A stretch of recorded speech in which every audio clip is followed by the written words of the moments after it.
Halo semuanya. Halo semuanya, Di podcast kali ini akan ditemenin sama aku, Rezan Feritia, dan partner aku. Gesi Tania. Apa kabar teman-teman semua? Dimanapun teman-teman berada, semoga selalu diberikan kesehatan ya.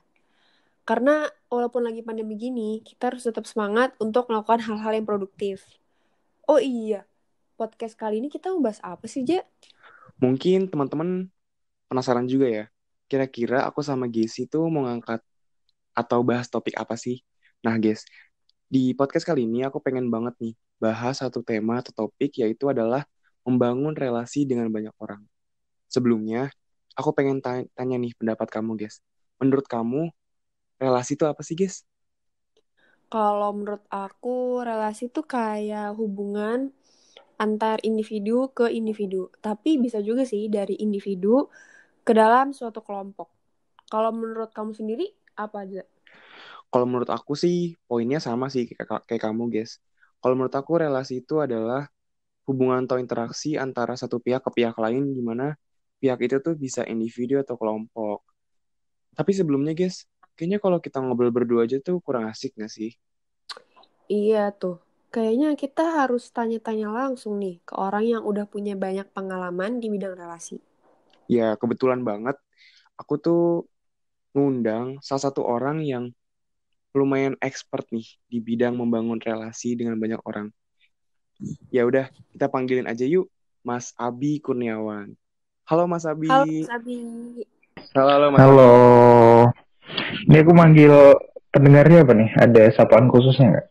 Panggilan khusus apa ya untuk pendengar? Enggak sih, enggak ada panggilan khusus kok, Mas. Enggak ada sih Mas. Kita Oke, sharing aja Mas. Iya. oke. Halo Mas Abi. Halo Halo Mas Abi. semuanya. Iya. Apa kabar Mas Abi? Alhamdulillah sehat, baik-baik aja nih selama di rumah aja. Iya, alhamdulillah. Mas Abi ini yang akan menjadi pembicara kita pada hari ini. Mas Abi ini bernama lengkap Abi Kurniawan. Mas Abi ini sedang menempuh pendidikan di jurusan Perencanaan Wilayah dan Kota Universitas Diponegoro. Mas Abi ini juga merupakan Kepala Bidang Humas di BEM Fakultas Teknik Universitas Diponegoro. Dan Mas Abi ini juga punya banyak banget pengalaman yang keren-keren. Pertama, Mas Abi pernah menjadi Kepala Divisi Project Planning BEM Fakultas Teknik, terus juga pernah menjadi staf bidang Syiarohis Al-Madinah di PWK Undip, terus pernah juga mengikuti UKM tenis meja Undip, dan Mas Abi ini juga pernah menjadi volunteer desa binaan di Himpunan Mahasiswa Teknik Planologi Undip, dan banyak banget pengalaman Mas Abi lainnya nih. Wih, keren banget ya. Mas, itu yang Kopi Lain Hati Undip, Kopi Lain Hati Semarang tuh Mas cabangnya yang punya apa gimana, Mas? Enggak, jadi kan aku ngebar di sana gitu. Oh, Ya, jadi barista. Keren banget ya, keren pengalaman-pengalaman itu banyak banget. banget. Aku curiga loh, kalian dapat dari mana infonya nih? Lah, dari Instagram ada tulisannya Lain Hati Undip. Lain Hati Oke, Semarang ya. kayak kalian lihat link itu ya. Iya, bahkan kita tahu Mas Oke. juga anak Rohis. Mm-mm. Gila. Mas Rohis bagian apa, Mas? Aku dulu bagian ini sih, bagian syiar. Ya macam humas lah. Oh, Tapi namanya lebih syar'i gitu. Jadi namanya syiar. Nama bidang syiar gitu. jadi kirain si Gesi Mas tuh yang main gendang gitu kan. Jadi kayak minta diajarin gitu. Enggak. Tapi jujur aku sebenarnya nggak se Islami itu. Maksudnya nggak serois itu guys. Aku Kira juga anak biasa. kirain udah kemana-mana, Mas. Nggak. Berarti kesibukannya Mas di masa-masa pandemi ini apa aja nih, Mas? Kesibukannya sih ya kebetulan nih kan aku lagi di liburan semester ini, Iya. angkatanku lagi kerja praktek gitu, dan kerja prakteknya online, jadi ya kesibukannya ngerjain job dari instansi online gitu kan. Hmm. Ya paling sama urusan-urusan BEM dikit-dikit gitu. Hmm. Oh iya nih, Mas. Mungkin sebelum kita masuk ke topik serius nih, aku pengen nanya nih soal eh, pengalaman suka duka Mas selama menjabat di Humas. Terus kenapa Mas tuh milih Humas? Oke. Ini pertanyaannya aku dioprek mau direkrutmen ke humas gitu ya. Iya, ini Jadi pertanyaan flashbacknya aku. nih. Jadi flashback pas dulu mau jadi staff. Kenapa humas? Karena nggak tahu ya. Dulu tuh aku pas mau masuk BEM kan pasti scanning dulu bidang-bidang di BMF itu ada apa aja gitu. Terus kayaknya yang bakal relate sama aku tuh ini humas doang gitu kliknya. Karena mungkin basicnya sebelumnya suka ngomong segala macem kan. Terus juga sebelum terjun di BEM itu sama di semester 1 ya. Itu tuh aku juga ikut kepanitiaan baik itu di ranah jurusan atau fakultas tuh dapat C-nya tuh si humas gitu loh. Dan juga suka ngomong juga sampai akhirnya oke nih kayaknya cocoknya ke humas nih gitu. Oke, berarti emang passion ya Mas ya? Iya, jadi kurang lebih emang passion juga di humas gitu dari sekian banyak bidang yang ada di BMFT. Makanya milih humas aja gitu dulu. Oke. Gitu deh. Kalau suka duka tadi nanya suka duka juga ya? Iya Mas. Kalau suka duka sih, ini kan tahun ketiga ya. Tahun ketiga di BEM juga banyak banget sih sebenarnya suka dukanya. Cuman mungkin ya kalau sukanya tiap tahun ganti orang, ganti kepengurusan pasti nambah ini sih, nambah relasi ya kan, nambah relasi, nambah teman. Kalau dukanya ya paling capek di ini sih, capek di pengerjaan proker dan lain-lain. Cuman itu basic dan ya paling itu aja. Drama-drama dikit lah pasti ada. Iya. Karena kan dengan karakter orang yang beda-beda selama 3 tahun berturut-turut juga gitu. Mas, sebelumnya aku mau tanya nih Mas. Menurut Mas sendiri, relasi itu apa sih Mas? Dan menurut Mas Abi nih, penting gak sih buat kita tuh membangun sebuah relasi? Oke. Nah, jadi kalau menurutku sendiri relasi itu ya mungkin tadi Reza dan Desi udah bilang ya di awal kalau relasi itu hubungannya itu berat banget. Jadi emang relasi itu hubungan antar sesama mungkin ya, antar manusia dan juga penting banget kenapa kita harus menjalin relasi karena kita kan sebagai manusia juga termasuk dalam makhluk sosial ya, dimana pasti kita membutuhkan orang lain di setiap lini kehidupan kita nggak bisa melakukan apa-apanya itu semuanya sendiri. Jadi kenapa penting karena ya ada momen dimana nanti kita pasti juga butuh bantuan orang lain dan dengan adanya relasi ini hubungan antara kita manusia sesama makhluk hidup nanti dapat menjalani proses kehidupan ke depannya menjadi lebih baik dan terbantu gitu sih. Dan relasi nggak melulu bersifat ini sih, kan kadang sebenarnya kalau yang aku lihat ada dua sih relasi yang hubungannya konteks profesionalitas yaitu mungkin hubungan kerja dan lain-lain, sama juga hubungan pertemanan yang lebih bersifat ke bersosialisasi dan menambah jaring gitu. Nih Mas, ada nggak sih Mas penilaian tertentu yang mungkin menurut Mas mengatakan, oh ini relasinya ideal nih buat gue gitu. Ada nggak sih Mas? Kalau itu kan sebenarnya tiap individu pasti ini ya punya filter dan batasan masing-masing yang bisa menilai, oh ini kayaknya benefit nih buat aku, oh ini kayaknya toxic nih buat aku gitu kan. Nah sebenarnya kalau ideal atau enggak tuh ya tergantung. Kalau yang ideal pasti ya di dalam kita menjalin relasi atau hubungan itu bisa memberikan benefit atau dampak positif bagi dua belah pihak sih. Ya semacam simbiosis mutualisme gitu ya kalau di ilmu biologi gitu. Jadi ideal atau enggaknya ya tergantung gimana antar individu itu tadi menjalin hubungan, apakah sama-sama bareng-bareng dapat benefitnya atau salah satu pihak aja atau bahkan sebaliknya gitu sih. Kalau menurut Mas Abi, relasi yang ideal buat Mas Abi kayak gimana? Kalau menurut yang ideal buat aku ya tadi yang bisa ngasih benefit buat dua belah pihak. Jadi nggak cuman aku doang yang dapat manfaatnya, tapi aku juga bisa ngasih sesuatu gitu buat mereka, buat orang lain dengan adanya kita saling berhubungan gitu sih. Jadi ya feedbacknya dua arah. Gitu yang ideal. Mas Abi kan nyebut tuh ada relasi yang menurut kita baik, ada relasi yang menurut kita mungkin toksik. Nah, Mas Abi punya nggak sih pengalaman-pengalaman relasi-relasi yang toksik? Pernah nggak Mas punya pengalaman relasi yang toksik? Kalau pernah atau enggak pasti pernah ya, karena terutama dalam dunia pertemanan itu pasti seringlah dijumpai relasi-relasi atau hubungan yang toksik gitu antar temen gitu. Ini aku ceritain pengalamannya atau gimana? Boleh banget. Paling sih kalau pengalaman tentang toksik sih ya, aku menilai kalau ini suatu hubungan atau relasi udah toksik tuh di saat aku udah ngerasa antara aku sama dia katakanlah itu udah nggak bagus lagi hubungannya. Maksudnya kayaknya nih orang cuman parasit atau gimana gitu doang kan.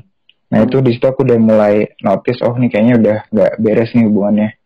Nah kalau udah kayak gitu biasanya aku udah membatasi diri aku buat berinteraksi sama dia gitu. Ya mungkin kalau dia mau datang minta bantuan ke gue ya silahkan, cuman gue nggak mau lagi ada di circle lo, kurang lebih kayak gitu sih. Ya hal itu biasanya dipicu sama pengalaman drama-drama kecil lah dalam pertemanan. Karena kan mungkin bisa karena karakterku dan sama karakter dia mungkin nggak cocok dan lain sebagainya. Berarti Mas tuh kalau tipikal orang yang kalau misalnya ini hubungannya nggak menguntungkan buat aku, yaudah aku keluar gitu dari hubungan ini gitu. Atau Mas tipikal orang yang yaudah gue tetap jaga hubungan aja sama lu, tapi emang kita nggak terlalu dekat gitu. Kalau aku sih makin kesini. Jujur, mungkin aku mau jujur dulu nih. Jujur aku tipikal yang nggak enakan gitu loh sama orang, kayak apa-apa pasti aku yain dan sebisa mungkin aku bisa ngebantu orang dan lain-lain kalau misalkan mereka datang dan butuh. Cuman makin kesini aku kayak makin sadar juga, mungkin nambah umur makin ini ya. Kan biasanya kalau udah 20-an gitu ini ya quarter life crisis. Nah itu udah mulai sadar, oh kayaknya gue juga harus membatasi nih, nggak semua orang juga harus aku rangkul semuanya gitu. Cuman kalau memang ini hubungan udah toksik dan nggak baik buat aku ya, aku juga harus bisa buat ngomong enggak gitu, harus melatih kayak gitu. Karena kan sebelumnya apa diain gitu kan. Nah kalau aku sendiri ya itu tadi, kalau misalkan udah ngerasa toksik ya, kalau misalkan dia tetap mau datang sih aku ibaratnya silahkan lah, kalau mau datang dan minta bantuan aku pasti tetap bantu. Cuman dari akunya yang pasti bakal ngebatasin, gue udah nggak mau ada di circle lagi gitu. Cuma ya masih butuh dan perlu bantuanku ya nggak apa-apa, aku butuhin gitu. Intinya gitu sih. Aku dari sisi akunya aja yang ngebatasin. Jadi sebenarnya tuh Mas ya, aku mau nanggapin boleh ya? Iya silakan. Jadi tuh apa ya? Aku sebenarnya juga sama kayak Mas Abi. Jadi orangnya lebih ke tipikal yang nggak enakan banget, tapi semakin kesini tuh aku semakin sadar kalau aku tuh tumbuh jadi orang yang people pleasure banget gitu loh. Jadi saking gak enaknya aku jadinya fokus pada keinginan orang-orang aja gitu, gak berani bilang enggak gitu kan. Nah kalau dari Mas nih, cara keluar dari relasi yang kayak gitu tuh kayak gimana Mas? Dari yang biar bisa bilang enggak gitu ya? Biar bisa bilang enggak. Ya dari aku ini sih itu sebenarnya juga perlu dibiasain juga, karena dari yang awalnya surga diiyain sampai akhirnya bisa bilang enggak itu ya perlu dibiasain juga. Karena paling caranya kalau dari aku ini aku memfilter, maksudnya dengan dengan adanya mungkin suatu permintaan tolong datang nih, kira-kira kalau misalkan bermanfaat buat dia, terus juga dari akunya juga nggak keberatan buat ngebantu, pasti tetap aku lakuin. Cuman kalau misalkan nih kayaknya aku ngebantu dia juga cuman karena terpaksa atau kayak cuman gak enak doang, dan di saat aku udah ngerasa nggak nyaman ya aku nggak mau harus aku biasain buat bilang sorry nih kayaknya aku lagi nggak bisa, paling kayak gitu-gitu.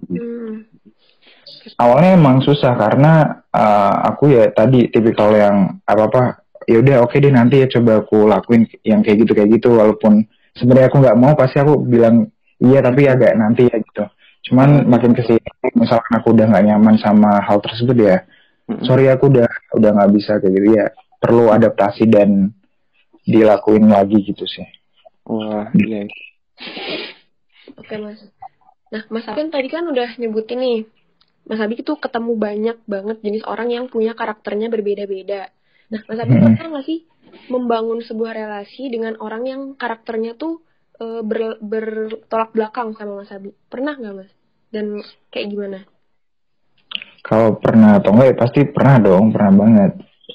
Ya mungkin contohnya di organisasi atau di suatu kepanitiaan kan pasti yang namanya organisasi masuk bareng gitu kan, nggak yang semuanya satu pemikiran, satu karakter dan lain-lain kan, pasti dengan cara datang dan masuk itu dengan karakter yang berbeda-beda yang mereka bawa gitu. Dan jujur itu sebenarnya bisa jadi tantangan juga sih, tantangan dan ya penghambat tersendiri buat kita dalam menjalin relasi gitu kan. Karena setiap individu tadi datang dengan karakter yang beda-beda, datang dengan ego dan apa ya, value kehidupan yang beda-beda juga. Caranya mungkin kuncinya itu di waktu aja sih. Maksudnya di saat first impression pertama ketemu pasti fine-fine aja, dan lama-kelamaan pasti bakal tau ini orang kayaknya kayak gini nih, oh ini orang kelakuannya kayak gini, kayak gitu-gitu sampai lama-kelamaan tuh waktu bakal bisa ngebikin kita buat bisa adaptasi dan antisipasi sama ya kelakuan dan apa namanya sifat-sifat mereka gitu sih. Oh ini orang sifatnya A, oke, jadi aku harus menangannya dengan sifat yang apa namanya yang B gitu, yang seimbang dan bisa ngeimbangin dia gitu sih. Jadi paling kuncinya di waktu aja sih, buat gimana cara kita adaptasi dan mengantisipasi feedback buat merekanya juga. Nih Mas, kalau di dunia perkuliahan itu kan, apalagi kita teknik nih, kita tuh dituntut kan untuk solid. Jadi tuh itu udah kayak hukum alamnya kalau teknik tuh anak-anaknya solid banget kan. Nah Mas, di dunia perkuliahan sendiri itu kan kita pasti tahu dong yang namanya circle pertemanan. Nah, ada nggak sih Mas cara-cara yang kita bisa hindari biar circle pertemanan kita tuh nggak merugikan orang lain? Oke, nah kalau buat menghindarin maksudnya biar nggak toxic buat circle sebelah gitu atau gimana? Iya, jadi circle kita tuh nggak menutup diri dan bisa menempatkan diri juga di angkatan. Oke, I see. Nah, jadi kalau menurut aku sendiri ya, kita dalam menjalin pertemanan tuh menurutku bersirkel-sirkel tuh nggak apa-apa sih. Maksudnya wajar-wajar aja dan bisa juga memberikan dampak yang positif juga buat kita. Maksudnya karena ya kita tahu sendiri dalam kita berteman kan pasti nggak semuanya tuh sependapat, sepemikiran dan nyaman buat diri kita. Pasti ada cuman beberapa orang yang itu bisa klop sama kita gitu kan. Nah itu nggak apa-apa circle, karena dengan kita satu circle kan berarti satu visi, misi, pendapat dan segala macam tuh bakal ngebentuk diri kita menjadi lebih positif juga. Cuman yang terpenting adalah saat kita udah ibaratnya punya sama circle kita udah sering sama circle kita juga jangan menutup diri untuk terbuka sama keluar. Jadi biar tahu bahwa relasi gue tuh nggak cuma ke 5-6 orang ini doang gitu loh. Jadi kita juga harus bersifat terbuka sama semua orang. Jadi ibaratnya kalau circle ini lebih ke kualitas, cuman kita juga harus nambah kuantitas relasi kita ke dunia luar juga gitu. Oke Mas, lanjut ya Mas. Jadi Mas itu kan udah kenal nih sama banyak orang, terus kayak relasinya udah banyak banget lah. Nah, ada nggak sih Mas kayak hal-hal apa sih yang harus dihindari supaya relasinya tuh tetap terjaga gitu, kayak walaupun udah lama nggak komunikasi atau udah lama nggak ketemu, supaya relasinya tetap terjaga itu gimana Mas? Kalau biar relasi tetap terjaga, pasti yang pertama komunikasi sih. Jadi kita harus sering-sering komunikasi sama dia. Mungkin dengan kalau misalkan terhalang oleh jarak, kita bisa chat lewat sosial media kan, nanyain kabar segala macam. Jadi kesannya biar kita tuh berhubungan sama dia nggak cuman kalau butuh doang gitu loh. Jadi untuk obrolan yang berat kita juga bisa, obrolan yang ringan-ringan kita juga bisa. Nah, yang ringan-ringan ini bisa jadi bonding antara berhubungan kita sama mereka, sehingga si perjalanan relasinya itu juga tetap long last gitu. Jadi kesannya biar nggak cuman kita datang di saat kita butuh dia doang, kan itu namanya ini ya, apa namanya, nggak saling mutual banget kan. Iya. Aku masih pengen bahas nih Mas tentang permasalahan dalam membangun relasi. Kan kendala dalam membangun relasi tuh nggak cuma datang dari luar, tapi dari dalam juga. Kalau misalnya kita, kalau di remaja sekarang itu, anak-anak muda sekarang pasti kenal kan yang namanya insecure. Nah Mas, ada tips-tips biar kita tuh bisa lebih yakin dalam membangun sebuah relasi sama orang lain. Kan karena Mas juga, mungkin gimana, kalau dari Mas sendiri, orangnya lebih ke pernah insecure juga atau pede-pede aja gitu? Sebenarnya aku lebih ke tipikal yang pede-pede aja sih, karena mungkin kebawa sama extrovertnya juga ya. Cuman di beberapa momen pasti ada di mana aku juga insecure dan ngerasa cute gitu nyalinya untuk memulai suatu hubungan. Nah biasanya kayak gitu tuh terjadi kalau misalkan aku berhadapan sama mungkin orang yang pangkatnya lebih tinggi dari aku, yang lebih di atasnya aku lah ibaratnya gitu. Jadi bikin mental aku buat ngejalin hubungan sama dia itu juga down. Nah caranya paling ini sih, kita juga yang terpenting adalah kita tahu diri kita tahu batasan kita sampai mana, dan kita harus percaya diri aja gitu sama dia. Maksudnya jangan yang kita, aduh gue ini nih misalkan secara physically jelek atau gimana yang membuat kita akhirnya nggak berani buat ngobrol langsung katakanlah sama mereka. Jangan sampai kayak gitu. Yang penting jadi diri kalian dan juga pede aja. Mau itu orang nerima atau enggak, ya itu di luar kendali kalian gitu loh. Yang penting ya kalian bawa apa yang ada di dalam diri kalian, insya Allah pasti ya orang bakal terima. Oke. Nah masih tentang menjaga relasi nih Mas. Kita kan yang namanya berrelasi itu kan sama siapa aja ya Mas ya. Nah, yes. Untuk tetap bisa menjaga relasi dengan orang-orang yang lebih tua misalnya atau lebih muda, nggak yang cuma sepantaran doang, itu gimana sih Mas caranya? Oke, jadi ini ya lintas usia gitu ya? Iya, betul. Sama aja gitu, semua siapa aja kita gitu. Kalau aku sih, aku nerapin ini, sama kayak yang tadi, pokoknya kita harus, yang terpenting tuh jadi diri kita sendiri.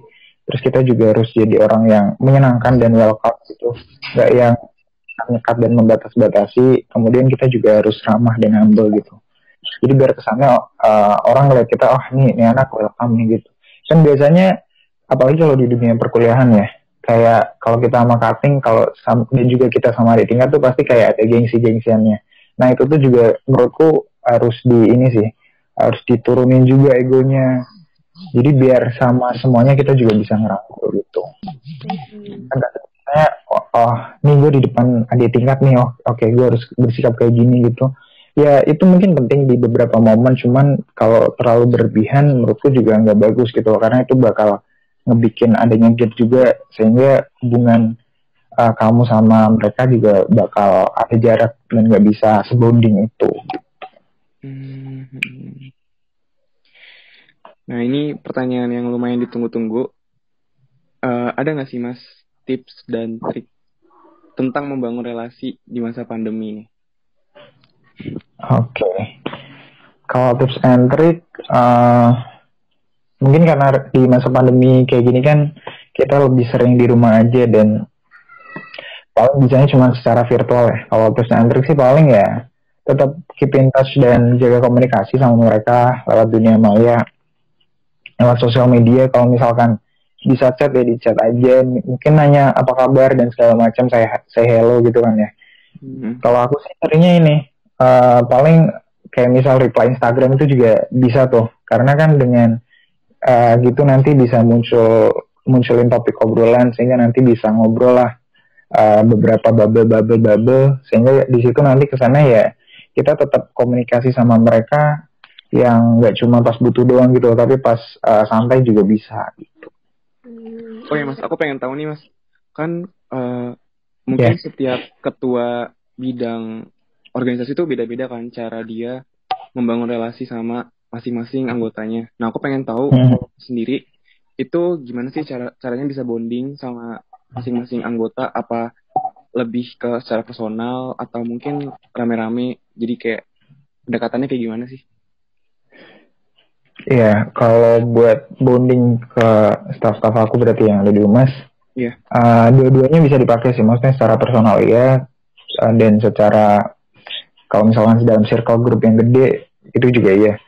Kalau aku mungkin lebih apa ya, lebih jitunya pakai yang personal sih, maksudnya aku kalau misalkan ngobrol atau komunikasi sama staff aku juga gak yang melulu bahasnya cuma poker-poker doang, cuman untuk bahasan yang ibaratnya hahihi aku juga apa namanya aku lakuin juga sama staffku. Jadi dengan hal kayak gitu nggak menimbulkan adanya gap antara staff sama kabit terus akhirnya bahasanya cuma kerjaan cuman dibikin santai kita juga bisa, sehingga dari situ nanti bakal muncul bonding juga, ikatan dari si kabit sama si staffnya biar makin deket lagi gitu. Kalau yang dalam grup besar pasti dong, kalau misalkan lagi rabit rame pasti ya itu diselipin juga lah salah satu gitu. Oke deh, keren banget nih Mas Abi ya buat ilmunya. Dan dari aku tangkep nih kesimpulannya, yang beberapa aku inget itu, yang paling inget tuh, jadi relasi yang ideal itu adalah relasi yang bisa memberikan dampak positif dan feedbacknya itu dua arah. Terus juga tips dan trik biar bisa menjaga relasi itu yang pertama adalah jaga kepercayaan, jangan slow respon, tetap jalin komunikasi atau tali silaturahmi. Dan banyak banget nih ilmu-ilmu yang didapetin dari ngobrol sama Mas Abi hari ini. Nah, bener banget tuh guys. Apalagi salah satu poin yang aku bener-bener ngena banget di aku adalah gimana kalau kita tuh dalam membangun sebuah relasi tuh yang penting harus yakin, dan juga dalam menjaga relasi di masa pandemi ini itu bukan halangan karena masih banyak cara yang bisa dilakukan dalam menjaga relasi itu tetap baik gitu. Setuju banget ya. Jadi untuk teman-teman semua yang mau membangun relasi udah nggak perlu lagi nih ngerasa insecure. Jadi tadi kan udah dibagi juga tuh tips dan triknya dari Mas Abi, jadi udah bisa diterapin nih ke teman-teman juga.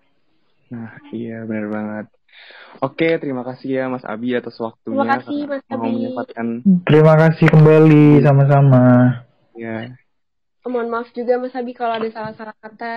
Nah, sukses iya. juga untuk Mas Abi kuliahnya sampai lulus, sampai kerja. Thank you kalian juga.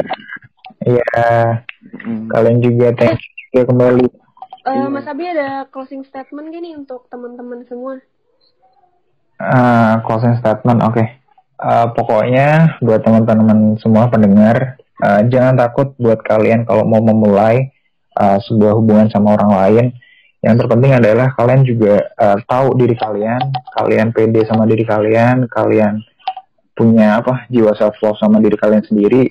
Insya Allah nanti dengan kayak gitu nanti bisa ngalir. So kalian nggak perlu takut dan insecure buat berhadapan dan berhubungan sama orang lain gitu. Yang penting pokoknya jangan takut untuk memulai. Wih, keren banget tuh ilmu-ilmu yang udah Mas Abi bagi-bagi ke kita. Tadi sih yang aku inget itu ada relasi yang ideal. Jadi relasi yang ideal itu adalah relasi yang bisa memberikan dampak positif dan feedbacknya itu dua arah. Terus ada juga cara-cara menjaga relasi. Yang pertama, jaga kepercayaan. Yang kedua, jangan slow respon dan tetap jalin komunikasi. Dan masih banyak banget ilmu-ilmu yang udah Mas Abi bagi ke kita. Nah, aku setuju tuh guys. Di podcast kali ini banyak banget nih pelajaran yang bisa aku ambil dari sharingan Mas Abi tadi. Tapi menurut aku ya, yang paling ngena di aku tuh adalah ketika Mas Abi bilang, dalam membangun relasi, hal terpenting dari kita yang kita bagikan ke orang lain itu adalah kepercayaan diri kita nih. Jadi kalau misalnya kita nggak percaya diri dan kita masih merasa takut, ya udah kita nggak bakal bisa bangun relasi dengan banyak orang karena emang itu yang menghambat kita dalam bangun relasi gitu guys. Tuh, jadi untuk teman-teman semua, gak perlu lagi untuk merasa insecure. Semangat untuk membangun relasi. Kan tadi juga udah dibagi tuh sama Mas Abi tips dan triknya. Jadi mulai bisa diterapin nih teman-teman, mulai keluar dan membangun relasi. Sebelum undur diri, aku pengen banget bilang ke teman-teman, pokoknya jangan pernah takut lagi dalam membangun relasi, karena udah bukan zamannya lagi nih, kita takut sama diri kita sendiri. Pokoknya kita harus yakin sama diri kita sendiri. Aku Reza pamit undur diri, dan partner aku, Gisi Tania, terima kasih untuk teman-teman yang udah dengerin podcast ini. Semoga ilmu yang Mas Abi udah bagi ke kalian dan kita semua bisa bermanfaat. Dadah! dadah teman-teman.